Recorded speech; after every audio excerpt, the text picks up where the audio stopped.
Right now, the National Weather Desk, polar vortex, bitter cold air sweeps into the country, bringing below freezing temperatures to the south. After the storm, millions are still digging out from winter weather. The icy and snowy conditions are making travel tough.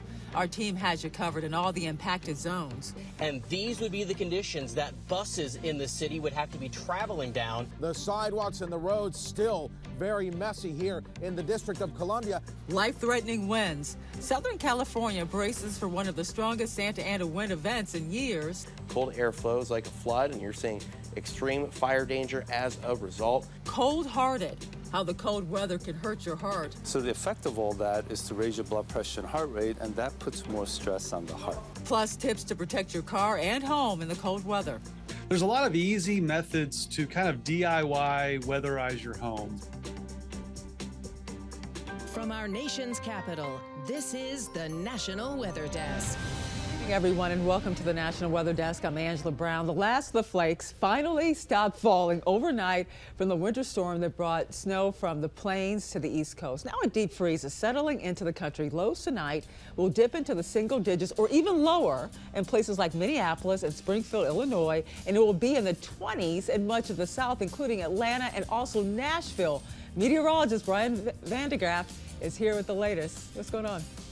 Well, I will tell you what, Angela, we're watching carefully down to the deep south because cold weather alerts issued from portions of New Mexico, down in southern portions of Texas, South Texas, San Antonio to Corpus Christi, Beaumont to New Orleans, even Tallahassee had winter alerts this morning.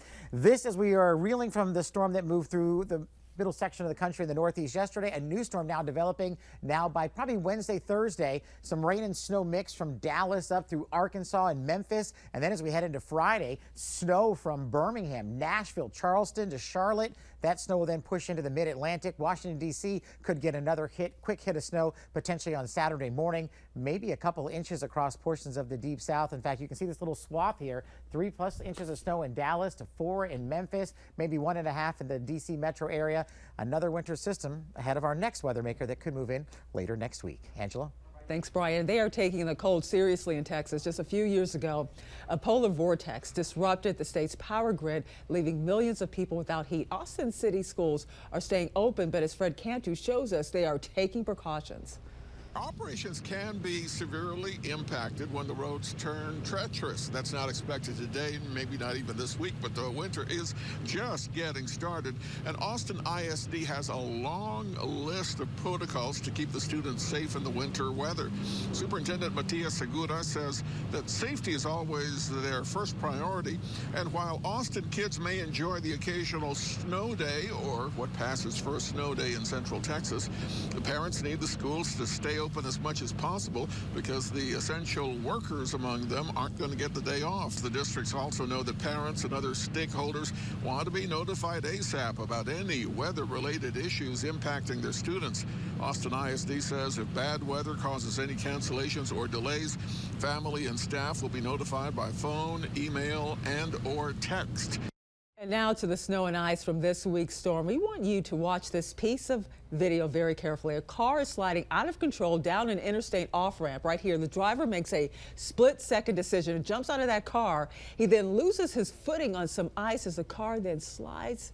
You can see it there right into a ravine. This happened Saturday in Kansas City. The driver, who was not hurt, says this was his first time driving in winter weather. In Ohio, state police released this video right here of a car slamming into a tow truck. The trooper was behind the plow when the car, which they say was going too fast, slammed into it. Remarkably, no one was injured here. As of last night, though, at least 3 plows in Ohio had been struck by vehicles. We have team coverage this morning as cities across the country dig out and clean up from the storm. We begin with John Gonzalez in Washington, D.C. Well, adding to all the ice and snow here in the nation's capital today is the wind. It's creating even more challenges. You can see the sidewalks and the roads still very messy here in the District of Columbia. And because of the snowstorm and all the different events associated with President Carter's funeral here in D.C. this week, the police department is working on full activation for all personnel.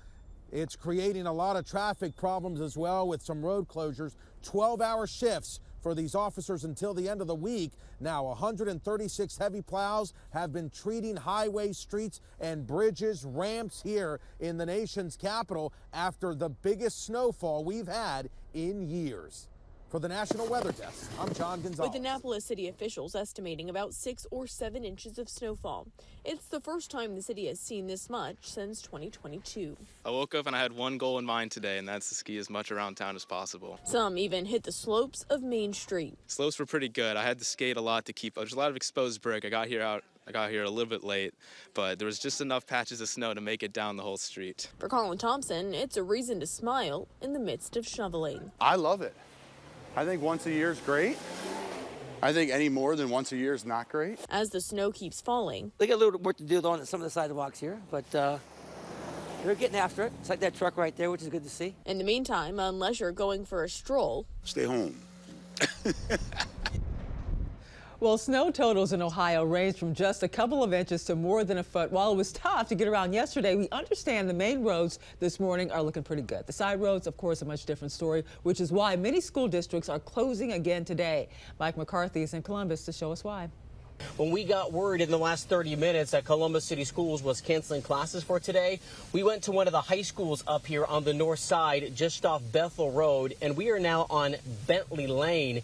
And these would be the conditions that buses in the city would have to be traveling down if classes were in session today. But again, Columbus City Schools has called off classes for today, and it is largely likely due to what you're seeing right now. This road, Bentley Lane, is one of the many residential streets that has not been touched at all by a city plow just yet.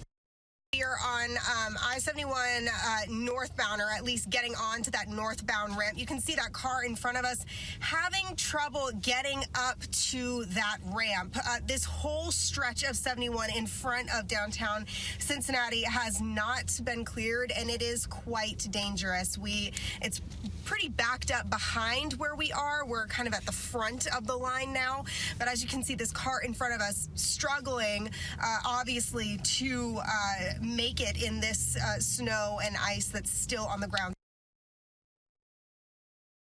The area saw up to a foot of the white stuff. DOH crews hit it hard on a variety of big and small roads in Jackson County. But near Fairplain, farmers and others took matters into their own hands and tractors to help out. They recognize state crews have to hit the primary roads first. I've been doing this for 25 years. And I usually plow the road off all the way out to Go-Mart and back. First year I lived here, I didn't plow the road and just about went in the ditch 2 or 3 times. And I said, you know what, it's cheaper to plow the road than it is to pay for the insurance to get everything fixed. The first major snow and ice storm here in some time would cause hundreds of accidents in West Virginia, Ohio, and Kentucky, and widely scattered power outages. Some of the highest snow totals and biggest ice concerns happened in the plains. More than 10 inches fell in downtown Kansas City, leaving many cars struggling just to get around. And the snow is not going anywhere. Highs today and tomorrow will be in the low 20s. Tonight's overnight low will be 0. Now to this major warning this morning for the people in Southern California, one that could lead to more wildfires, just like this one right here in Malibu last month. Forecasters say one of the strongest Santa Ana wind events will hit the region starting today. They're calling it life-threatening and also destructive. Those winds, combined with dry air, could create a critical fire weather event. The winds could reach 100 miles per hour in the mountains. Utility companies say they could cut off power so down lines don't spark any fires. Bakersfield meteorologist Kyle Betts explains where the winds come from. Here's how it happens. The Santa Ana winds, we're looking at that upper air jet stream. Cold air flows like a flood, and you're seeing extreme fire danger as a result. And the most prominent areas of this wind going down through the Southland. But for us here at home, it's our desert areas that are seeing most of that. And we all know that most dogs really love the snow. So do pandas. The pandas that arrived at Washington's National Zoo late last year enjoyed their first snow day. 3-year-olds Bao Li and Ching Bao rolled around, as you can see there in the snow, and climbed up snow-filled trees. Pandas have a thick fur that helps protect them from the effects of chilly weather. And coming up on the National Weather Desk, experts warn shoveling snow can pose a risk to your heart health. We'll share tips how you can take to protect yourself and what you can do to make sure your home and car are prepared for the weather. You are watching the National Weather Desk. The extreme cold comes with many dangers. A major one can be the risk to your heart health. Liz Bonus has more. Whether you like the cold feeling or not, Dr. Eugene Chung, who stepped out in the cold at Ohio's Christ Hospital to tell me recently, when it's this cold outside. The most immediate thing that occurs is your body goes into survival mode, and it has to survive the cold. And so the first thing that happens is your body goes into a state of sympathetic activation, or adrenaline starts flowing. That can constrict veins and arteries and drive up your blood pressure. You start shivering, which is a way to really create heat. So the effect of all that is to raise your blood pressure and heart rate, and that puts more stress on the heart. If you have to shovel snow in the cold, it can add even more stress to your heart. Especially, interventional cardiologist Dr. Puvi Shasaya says, if you already have a history of heart problems. Shoveling snow can be very dangerous for heart patients. It increases heart attacks, and we've had patients die suddenly while trying to do clearing the snow. Now, the American Heart Association does have some suggestions for colder weather, snow removal, anything that might raise your risk of a heart event. Here's what those are. They suggest you take breaks often, you not drink alcohol immediately before shoveling snow or doing other outdoor activities. They say dress in layers. It reduces the odds of hypothermia. And if you feel heaviness or chest tightness that does not go away when you go back inside, you should immediately call 911. And when cold weather hits, there are things you can do to make sure your home is prepared. Katie Arata spoke with an expert about how to keep the heat in your house and preparing a safety plan in case there's an emergency. There's a lot of easy methods to kind of DIY weatherize your home. Very simple things like opening the drapes in the morning, letting that sunrise pour through, and closing them at night to kind of keep that cold window at bay. They also say creating a safety plan and emergency kit are crucial steps to take in case of a power outage. Just having a safety plan in place, kind of that core network of friends and family. Be sure to check in with them. Be sure to have your safety kits ready with all your necessary items, as well as keeping those devices charged, because we all know that's the way we stay up to date with the latest information in terms of weather. And it's also the way you can stay up to date with us at OG&E through My OG Alerts. If you do experience an outage, OG&E officials say to alert them. We want everyone who's without power to let us know. Don't just assume that someone else is going to notify us. The quicker we're notified, the quicker we can restore power to customers. When extreme cold weather hits, it's important to be prepared. That includes making sure your car is winterized. Grant Palmer spoke with a mechanic to find out what you need to do to make sure your car is ready for the winter, of course. When it gets cold down below freezing, one of the main things you want to be aware of is your winterization. Jeff Beck with Beck's Garage says just like how you want to winterize your home, you also want to do the same with your car, because if not, car trouble can arise from cold weather. It affects in many different ways.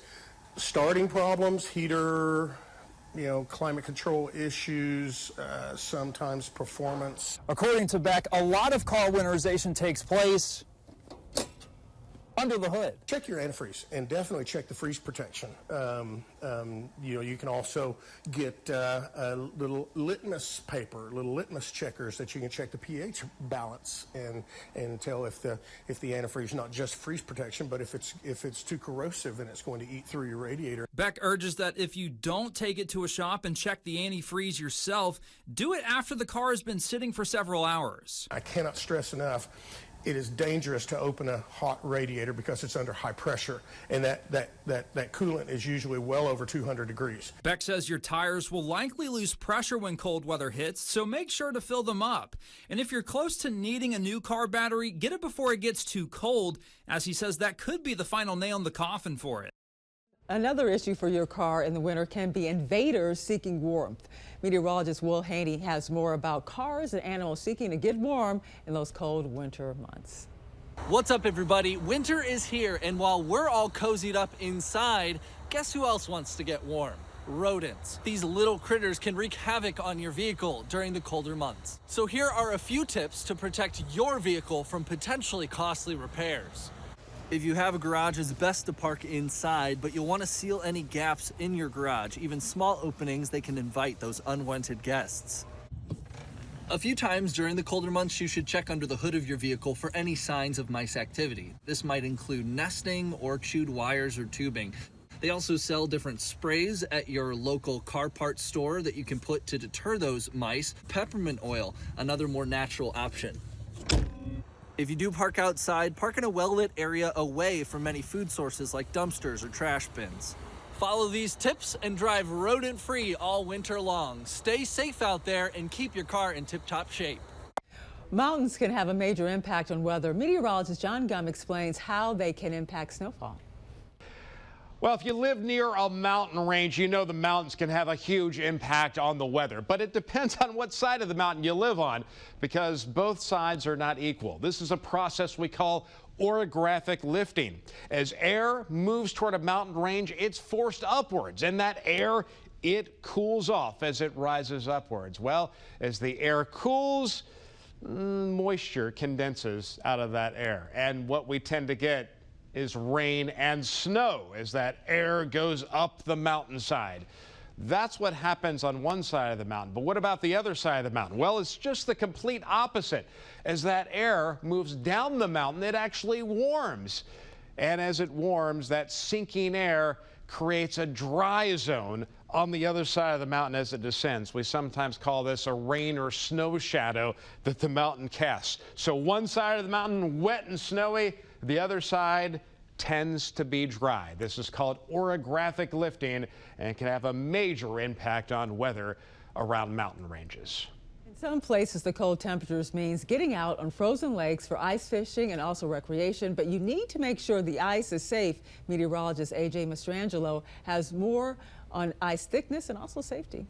If you have a reason to be out on the ice, go out and enjoy it. But you got to be safe, and you got to know kind of what's going on above you and beneath you. So let's talk about kind of the first thing you want to do. Make a plan, stick to that plan. If you're heading out on the ice for ice fishing, skating, things like that, stick to that plan. But it's really about the depth of the ice that can kind of determine what you do. Under 2 inches, keep off the ice. And of course, this is more clear ice, not the cloudy ice or snow-covered ice, because you can't exactly tell how thick that is. For ice fishing, you need 4 inches of that ice thickness. Snowmobiles, ATVs, of course, you need some snow on the ground for that, but 5 to 6 inches will be good for that. Cars, small trucks, maybe a pond hockey tournament you got going on, 8 to 12 inches, and then over a foot to 2 feet is when you can start having some of those medium to large trucks on the ice. So things to remember. Tell or go with someone. You definitely want to let someone know if you are going out on the ice, or just go alongside with someone so you have a buddy there. Avoid cracks and ridges. That one should be a given. Have an ice pick or use some larger nails. If you do end up falling in the ice, you need something that can grip you back to the ice so you can get back on top of it. Drill and measure the thickness. And just remember, no ice is 100% safe, so always need to be remaining vigilant. And time now for a short break, but first we soar over Pennsylvania to take in the snowy views.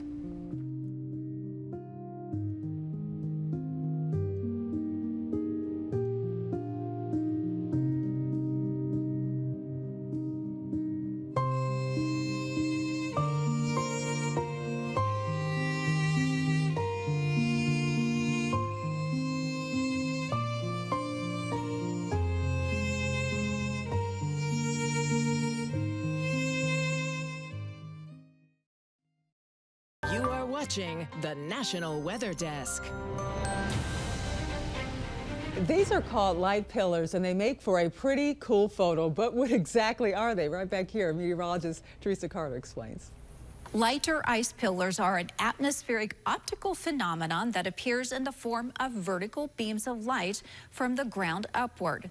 They can form only during very cold and calm weather conditions with absolutely no wind and, of course, below freezing temperatures. They take shape when light is refracted by tiny, tiny ice crystals. These crystals are usually flat and have 6 sides like a hexagon. As they fall from the sky, they tend to lie almost flat. Picture them like tiny mirrors reflecting any light source that's right below them. Because these crystals are at different heights, the reflection appears stretched out, forming a column. Light pillars can emanate from any light source, such as street lights, headlights on a car, or even the moon. And looking for more weather content, check us out on social media. You can find us on all your favorite social media platforms, including Facebook, YouTube, Instagram, and TikTok. Just search the National Weather Desk. We'll be right back.